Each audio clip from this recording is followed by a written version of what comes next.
Assalamualaikum warahmatullahi wabarakatuh. Nama saya Anggreni Ajeng Agustin dengan NPM 1903090067. Saya merupakan mahasiswa dari kelas 6B Pagi Kesejahteraan Sosial. Di sini saya akan membahas materi mengenai mazhab modernisasi. Nah, bagian pertama yaitu kita harus mengetahui konteks sejarah mazhab modernisasi ini. Yang pertama itu munculnya Amerika Serikat sebagai negara adidaya dan negara barat lainnya seperti Inggris Raya, Prancis, dan Jerman yang dilemahkan oleh Perang Dunia Kedua. Pada tahun 1950-an, Amerika Serikat praktis mengambil alih tanggung jawab mengelola urusan seluruh dunia. Nah, yang kedua adalah penyebaran gerakan komunis dunia bersatu. Nah, di sini Uni Soviet memperluas pengaruhnya tidak hanya ke Eropa Timur, tetapi juga sampai Asia seperti Cina dan Korea. Nah, yang ketiga adalah diintegrasi kerajaan kolonial Eropa di Asia, Afrika, dan Amerika Latin. Karena disintegrasi kerajaan kolonial Eropa ini, mereka melahirkan banyak negara-negara baru di dunia ketiga. Dan negara-negara baru ini sedang mencari model pembangunan untuk mempromosikan ekonomi mereka dan untuk meningkatkan kemandirian politik mereka. Menurut Sirot 1981, dalam konteks sejarah seperti ini, elit politik Amerika ini mendorong ilmuwan sosial mereka untuk mempelajari negara-negara dunia ketiga untuk mempromosikan pembangunan ekonomi dan stabilitas politik di dunia ketiga dan untuk menghindari kehilangan negara-negara baru ke blok komunis Soviet. Berkat dukungan dari Amerika Serikat, sebuah mazhab modernisasi interdisipliner sedang dibuat di 195 US. Dalam kata-kata Almond 1987 di halaman 437, studi modernisasi adalah industri pertumbuhan. Hal ini terjadi sampai pertengahan 1960-an. Hal ini juga tepat untuk mencirikan bahwa studi modernisasi sebagai milik mazhab karena peneliti mereka membentuk gerakan sosial energik dengan sumber dananya sendiri, hubungan dan persaingan antar pribadi yang erat, jurnal dan seri publikasi sendiri, rasa misi dan persahabatan bersama, dan tentu saja pendukungnya, sekutu periferal dan bahkan bidat yang dapat diterima. Hal ini tercantum pada Sirot 1981. Yang kedua yaitu warisan teoritis. Sejak awal, aliran modernisasi ini selalu mencari teori. Ia mengadopsi teori evolusi dan teori fungsionalis dalam upayanya untuk menjelaskan modernisasi negara-negara dunia ketiga.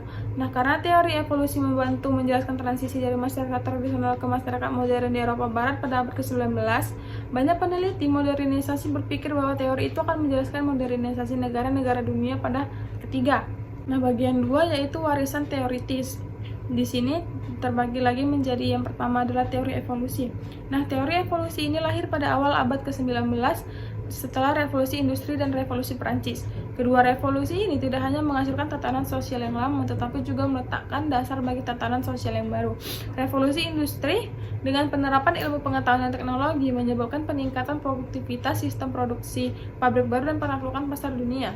Yang pertama diasumsikan bahwa perubahan sosial bersifat searah, yaitu masyarakat manusia selalu bergerak sepanjang satu arah dari keadaan primitif ke keadaan maju. Yang kedua ialah memaksakan penilaian nilai dari proses evolusi, di mana maksudnya adalah gerakan menuju fase akhir itu baik karena mewakili kemajuan kemanusiaan dan peradaban.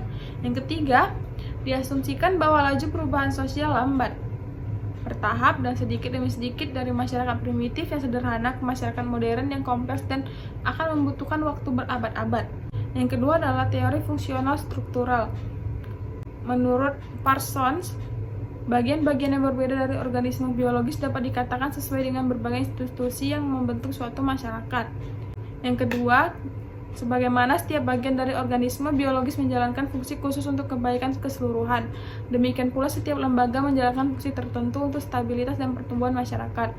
Nah, Parsons juga merumuskan konsep imperatif fungsionalis yang terdiri menjadi 4, yaitu yang pertama adalah adaptasi terhadap lingkungan yang dilakukan oleh ekonomi, yang kedua pencapaian tujuan yang dilakukan oleh pemerintah, yang ketiga integrasi atau menghubungkan lembaga-lembaga, yang keempat latensi atau pemeliharaan pola nilai dari generasi ke generasi. Keempat fungsi ini membentuk skema yang dikenal sebagai AGIL, yaitu adaptasi, pencapaian tujuan, integrasi, dan latensi. Lalu yang ketiga ada analogi organisme yang mengarahkan Parsons untuk merumuskan konsep keseimbangan homeostatik. Dan pada akhirnya Parsons merumuskan konsep variabel pola untuk membedakan masyarakat tradisional dari masyarakat modern. Variabel pola yang dirumuskan oleh Parsons adalah Himpunan pertama adalah hubungan afektif versus adjektif netral. Dalam masyarakat tradisional, hubungan cenderung memiliki komponen afektif, pribadi, emosional, dan tatap muka. Bahkan hubungan majikan karyawan bersifat afektif dalam masyarakat tradisional. Lalu yang kedua, kumpulan variabel pola kedua yaitu hubungan partikularistik versus universalistik.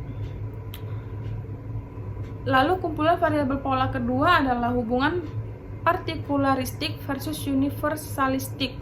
Nah, dalam masyarakat tradisional, orang cenderung bergaul dengan anggota lingkaran sosial yang sama, seperti mereka bekerja untuk perusahaan kerabat atau membeli dari toko lingkungan.